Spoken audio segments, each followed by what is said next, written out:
Hello everyone, this is Defense Politics Asia, and this is the summary for the day of 398 to the day 400, 400 days of war now, for the 28th to the 30th of March. Sorry for no SITREP for the past 2 days because I was busy and I need to focus on other things. And let's start off with the only news that everybody cares, which is Bakhmut. So moving to Bakhmut Front, at the Bakhmut city, the WAGNER forces continue to make progress in the Bakhmut city, and the most important news actually is coming from Ukraine, the pro-Ukraine source Deep State UA. According to Deep State UA, they say that it seems that the main part of the WAGNER private military contractors is actually involved in the urban battles within Bakhmut itself, which means that the lack of progress all around Bakhmut. No, we currently have the front line is all over Bakhmut now, right? It seems like the WAGNER forces is not concentrating at doing all these things. They are not doing all these things. Apparently, these are all just fixing positions. They are just there. They are not going to move. The entire concentration of the WAGNER forces is now within Bakhmut city itself. So, which might actually explain why there is actually no like cutting off the roads, no pincer. It looks like the WAGNER private military contractors are not interested in doing this. The only thing they want to do is to capture Bakhmut itself. So in the north, the non-ferrous metal plant region, there's fighting within this area here. According to Raiba, on the 30th of March, which is yesterday, they say that the fighting is around the area of the non-ferrous metal plant.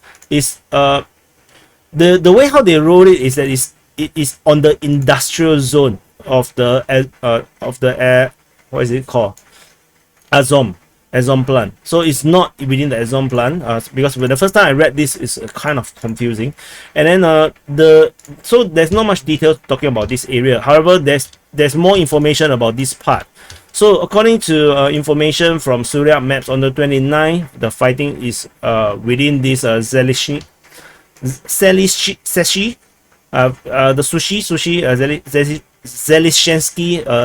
district.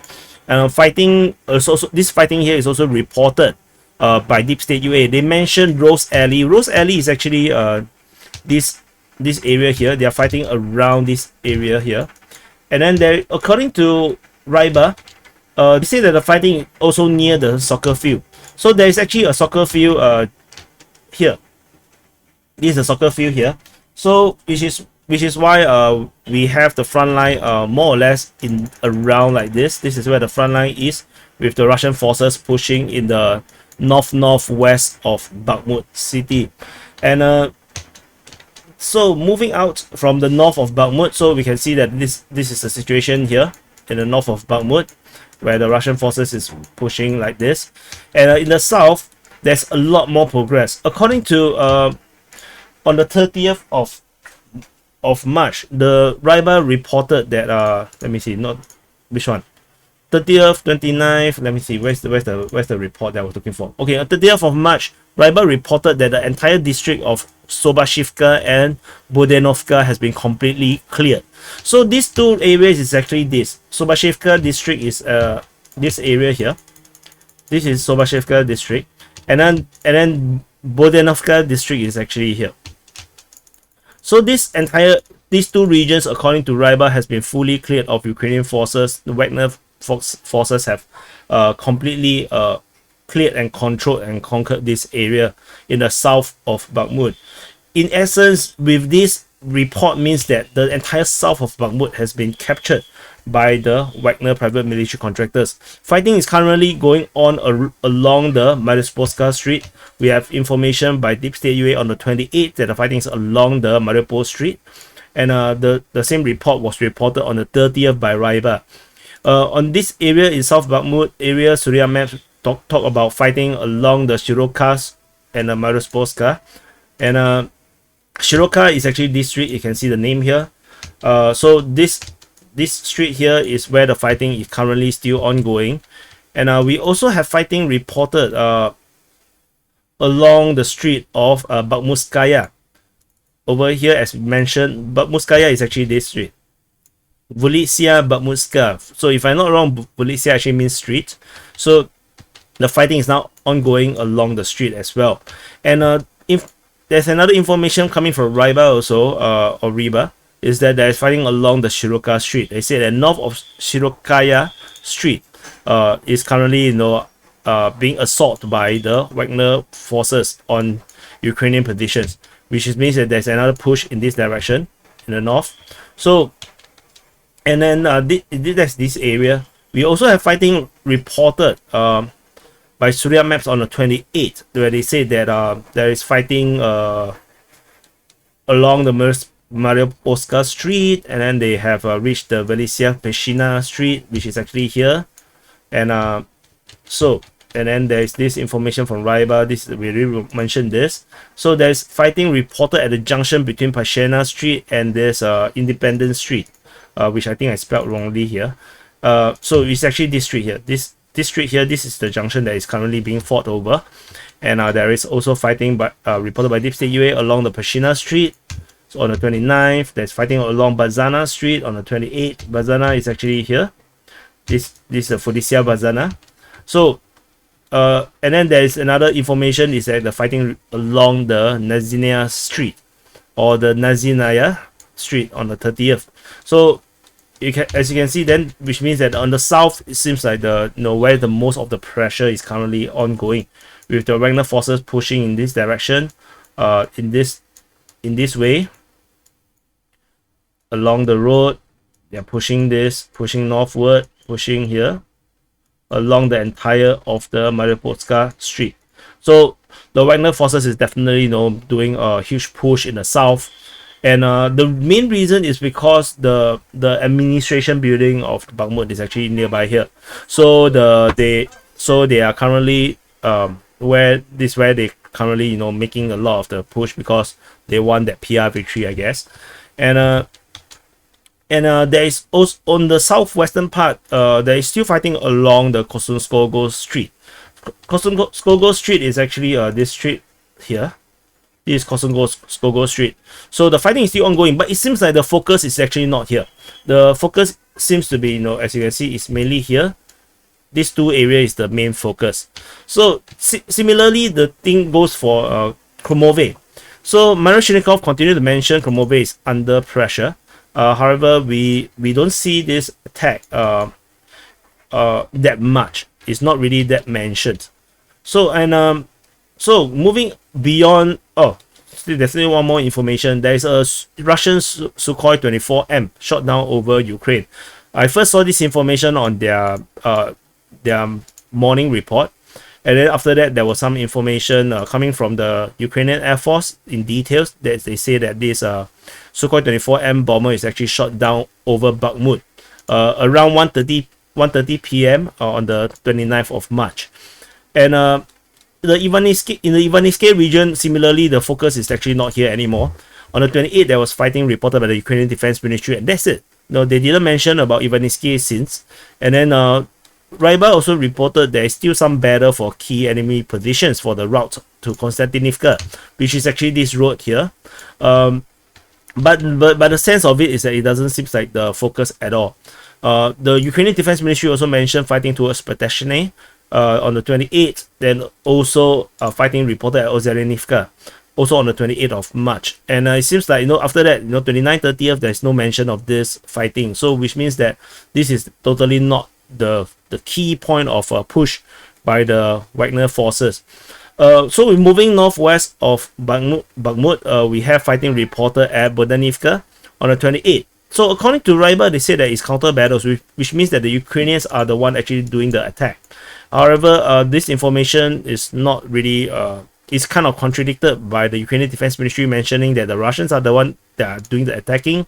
Miroshnikov on the 30th mentioned Bodanivka as well as a fighting. So there is some kind of ongoing battle within this region, but I feel like the objective is still seems to be just a pinning movement. The Russian forces basically just doing some limited attacks just to draw Ukrainian forces towards this direction.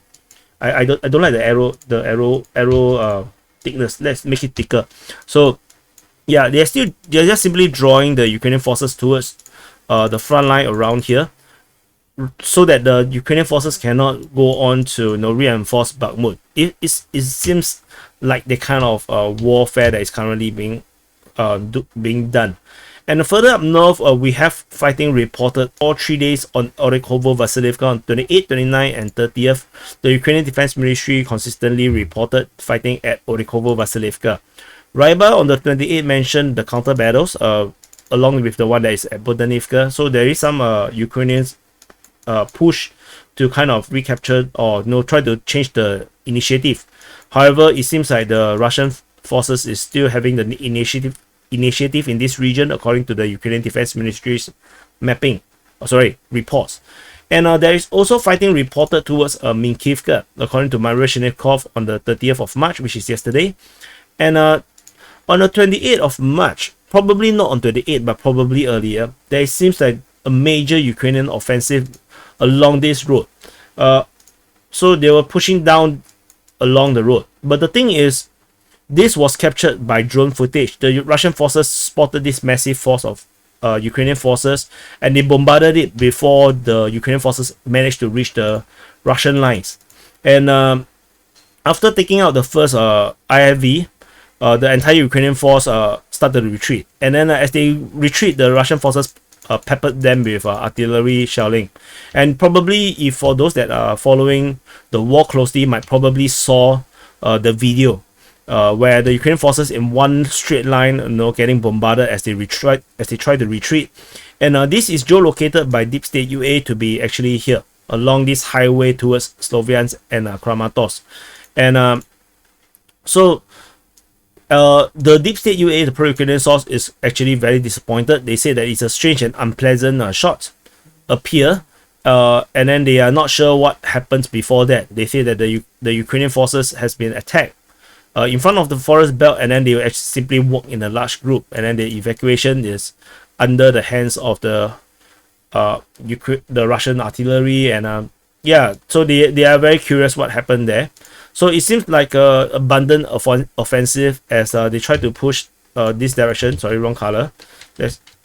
So they try to push this direction down to engage the Russian forces. However, the moment they saw they got spotted and they got shelled, and then they just gave up the whole offensive. But that feels really unprepared. So maybe these forces might be very fresh, which is why they abandoned the attack so quickly. So that's all from the Bakhmut front. Moving away from the Bakhmut front, let's cover something else. There on the border region, there is an alleged attempt to attack into Russia by a small DRG force. So they tried to go towards Lomakivka, which is actually Lomakovka around here. And the Ukrainian forces tried to attack into Lomakovka. However, they got spotted before they were managed to raid the town, and the Russian forces shelled it with artillery strikes, and then after some losses, the Ukrainian forces withdraw. So this is reported by Ryba, the pro-Russian source. So yeah, so that's all from this part. And so there's also this footage. There's some viral footage as well, all around the Ukraine war situation.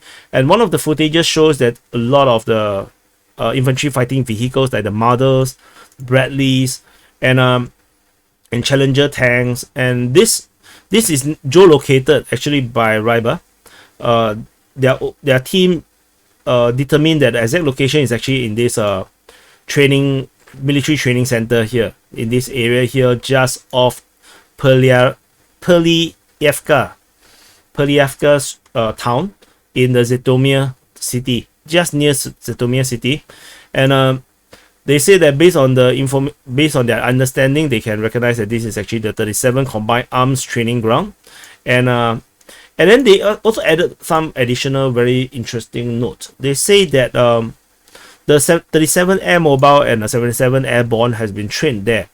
And these brigades will then form a shock backbone of the offensive group. And they say that the presence of these wheel armored vehicles confirm that a certain gamble by the Ukrainian forces to want to use these mobile armed forces in the spring-summer campaign to invade the territory of Russia.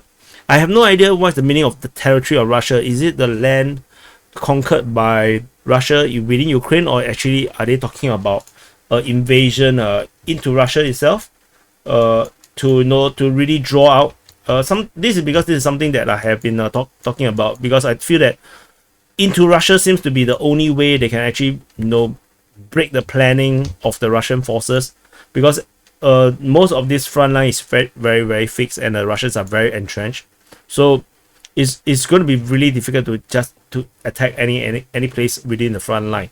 So anyway, on the south, in the Kherson region, there is also a very interesting thing. Davidiv Breed appeared on the report, on the Russian Defense Ministry's report. They say that S-300 missile system has been destroyed near Davidiv Breed. And so there is two significant things. One, this is the air defense system at Davidiv Breed, and it got actually taken out. Sorry, wrong color. Taken out by the Russians. The air defense system getting taken out from the Russians, and 40-50 kilometers away from the front line. So it does make me curious what kind of weapon system the Russian forces actually used to take out this S-300 over here. And because if it's by the Air Force, or even a drone, that would be very kind of ironic, because there's an air defense system. And it just shows that the air defense by the Ukrainians are kind of lacking at this moment. And moving on into the next big front line, actually is at the Avdiivka Front. At the Avdiivka Front, in short, there's actually no changes in the front line. There's not much changes in the front line. However, there is a lot of reports of fighting in this region here. Novokalinovo had been seen fighting from the 28th to the 30th of March, according to the Ukrainian Defense Ministry. And there is also fighting reported at Novobakhmutivka, according to Ryba, on the 29th. And also by the Ukrainian Defense Ministry on the 30th, and by Ryba as well, corroborating the report. And so the Russian forces pushing in this direction, in this way. And there's also fighting reported at Stepove, according to the Ukrainian Defense Ministry, from the 29th to the 28th to the 30th. And not much details in terms of this push towards Stepove. There's fighting reported at Krasnohorivka over here, according to the Ukrainian Defense Ministry on the 28th. There was no other information about that. And further south, Ryba continues to assert that Kayamka has been captured. As they mentioned, the fighting is now to the south of Kayamka, after Kayamka has been completely cleared up. The clear operation has been completed at Kayamka, and then they are fighting south and southwest of the settlement, which means that the Russian forces, after capturing Kayamka, is moving south and southwest. So this information has not been corroborated by the Ukrainian sources just yet. So it's interesting to see that they are continuing to double down on their own intel. Fighting is reported at Avdiivka, according to the Ukrainian Defense Ministry, on the 29th and the 30th. There is fighting reported at Zhytomyr on the 29th and 30th, also all by the Ukrainian Defense Ministry. Deep State UA reported fighting at Vuhledar, 30th, by the Ukrainian Defense Ministry. Reinforcement is reported at Zhytomyr.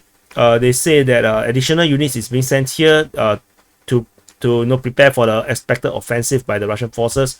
So the Ukrainian forces is continuing to send reinforcement to Zhytomyr, because this town cannot fall. So the Russian forces is still pushing in this direction further up north, as they want to take Zhytomyr, Tonenke, and then they can actually go up north and reach the road and cut the road just north of Latoshkaini, because the road on the north here is the only road, the only major road out of Avdiivka. So the fall of even Latoshkaini or Olivka would be disastrous, as this road will be cancelled.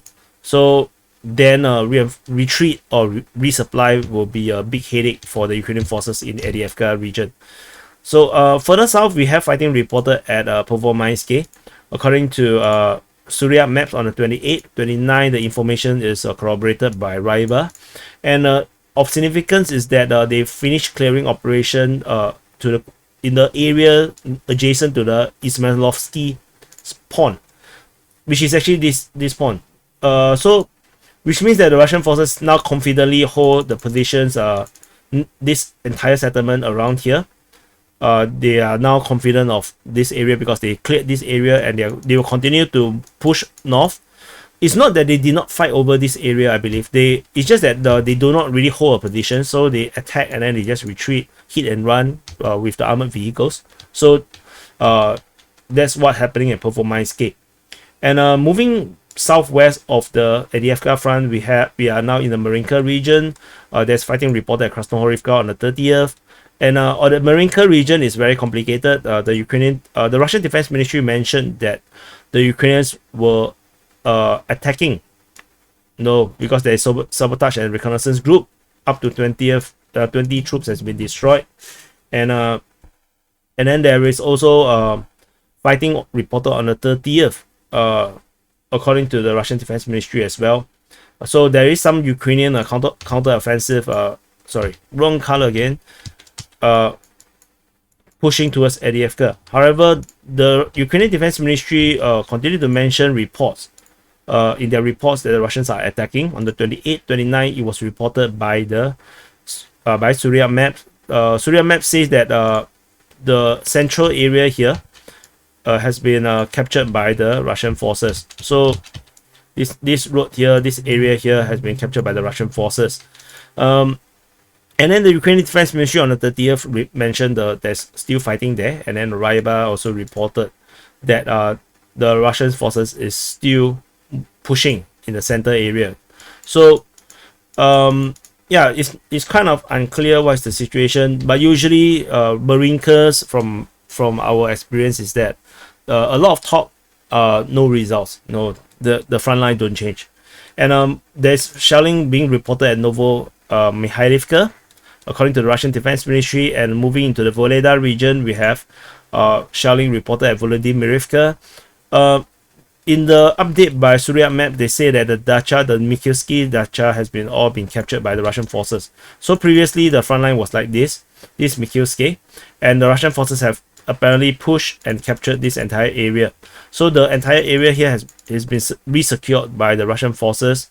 This will actually act as the forward operating base for any push towards Vuhledar again.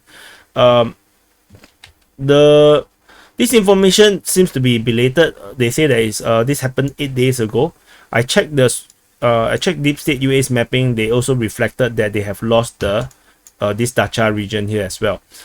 At Vuhledar itself, there's only shelling report according to the Russian Defense Ministry on the 28th, 29th, and the 30th. And there's also shelling being reported at Prashativka. And moving on to the next major front line is actually at Kreminna. At the Kreminna region, we have continued fighting around this region in the Serebryansky forestry, according to Ryaba on the 28th, 29th, also by Ryaba. There's fighting reported at Kreminna, according to the Ukrainian Defense Ministry, on the 29th, 30th. There is fighting reported at Dibrova, according to Ryaba. Ryaba say that the Russian forces managed to expand the control zone south of Dibrova. So, what this means, I'm not sure. How big is the expansion? I'm also not sure. So, yeah, just take it with a pinch of salt. And there's shelling being reported near Dibrova, according to the Russian Defense Ministry, on the 28th, 29th, and the 30th. There's fighting reported at Torske, according to Ryaba, on the 29th. They say it's the Torske turning line, so which means here there's also fighting along here. The Russian Defense Ministry reported shelling on the 30th and at Torske on the 30th. And reinforcement was reportedly arriving at Torske. So it's an artillery group, I believe, that reached at Torske. So let's see how this goes. And so from in this area here, we can see that the Russian forces continue to be pushing like this in this area here. Basically, not much changes. Further south of it, north of it, there is also shelling being reported at Nevsky on the 28th, 29th, and the 30th, all by the Russian Defense Ministry. South of it is Siversk. We have the Ukrainian forces managed to capture more ground east of Bilohorivka, with the Ukrainian forces managed to push further a little bit more And however, the Ukrainian Defense Ministry still mentioned on the 28th that the Russians are actually attacking. However, this is only one day. This is the only day that is mentioned. Both information coming on the 28th. 29th, 30th, there is no mention of fighting at Bilohorivka. Reinforcement was reported on the 29th. 20 people were sent to reinforce Bilohorivka. So, you can imagine the scale of war is actually not that huge. Like 20 people, we are not talking about thousands of people fighting in this area. It's merely in the hundreds. There's shelling being reported at Horivka, according to the Russian Defense Ministry, on the 30th. And there's fighting reported at Verkhem-Okanyamsky on the 28th, according to the Ukrainian Defense Ministry. Somehow there's a lot of fighting around the Berestove region. First we have fighting reported towards Vimka, which is actually here. And then I believe this is related to the information of the fighting at Berestove, because to fight towards Vimka is also from Berestove. So I believe these are the same information. There is fighting reported around Berestove, according to the Ukrainian Defense Ministry, on the 28th, 29th, and the 30th. The Ukrainian Defense Ministry is the only one talking about the fighting in this area here. Similar information is here. However, the difference between this one and this one, both is on the 29th, is that this is the evening report, this is the morning report. So the person who write the report might be different. So one of the personnel might see this as fighting towards Vimka, whereas the other personnel see it as a Berestove. So despite they are looking at the same information, I believe this is the situation. So that's all from Siversk Front. And going to the Zaporizhzhia Front. At the Zaporizhzhia Front, there is no more offensive in this region. The entire Ukrainian offensive that was trying to push south of Orikhiv has failed. This is gone. There's no longer any more offensive at Zaporizhzhia. Not from the Russians, not from the Ukrainians. There is, however, shelling reported at Shebaki on the 30th. And there is also shelling reported at Malinivka on the 30th. And there is shelling reported at Temerivka. Sorry, this is not shelling. This is actually a Ukrainian helicopter that got shot down. It's the same place, same type of helicopter getting shot down. Previously, we have a Mi-8 shot down on the 27th. Now, on the 30th, we have yet another Mi-8 getting shot down. So it's kind of curious what is happening here, why the Ukrainians are sending so many helicopters into this area here that caused them to be shot down. So, I'm not sure what's happening. So that's all from the Zaporizhzhia Front. And moving on to the Svatove-Kupiansk Front. At the Svatove Front, we have some fighting reported around this area here. Particularly, we're talking about Stemakivka on the 28th, 29th, and 30th, all reported by the Ukrainian Defense Ministry. Shelling is being reported at Stemakivka on the 30th and Myasozerivka on the 29th. At Novoselivsky, we have fighting reported on the 28th, according to the Ukrainian Defense Ministry. It was not reported fighting on the 29th and 30th, so it might be just a one-off attack, and then they just go off. So maybe a probing attack. And there is shelling reported at Novoselivsky on the 29th and the 30th. So it could be a case where they send in the DRGs to see are the Ukrainians still there, and then they think, oh, they're still there, so they decided to just shell the hell out of them for the next 2 days. So that could be what's happening. And that seems to be very consistent from my observation of how the Russians operate. Shelling is being reported at Berestove over here on the 28th, and Kreminna also see fighting on the 28th. And then that's all from the Svatove Front. This is Svatove city. And moving into the Kupyansk Front, we have shelling reported at Khyslivka, according to the Russian Defense Ministry, and also at Timkovka, Vyshana, near Krynivkivka on the 30th, and then at Sinkivka on the 28th, 29th, and 30th. All this shelling is reported from the Russian Defense Ministry. I don't map Ukrainian Defense Ministry's shelling because they name too many places. If I map all of them, it would just be a map full of icons. There's also this place called Moshanovo that was being shelled, and I cannot really find such a place. I think the closest thing is actually Monashenivka, so I suspect it's this one. So I'm not sure where is this Moshanovo is. And according to information from the Russian Defense Ministry, the Zapad group reported that there is fighting, there is Ukrainians attacking, and that they managed to repel near Kherson.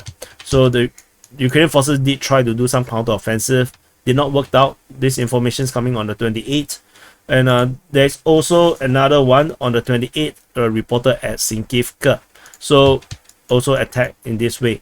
So that's all from the Kupyansk front, and I believe I covered everything. So this is a summary for the day of 398 to the day of 400 for the 28th to 30th of March. And do press the like button, subscribe if you are new to this channel, and I'll see you in the next update.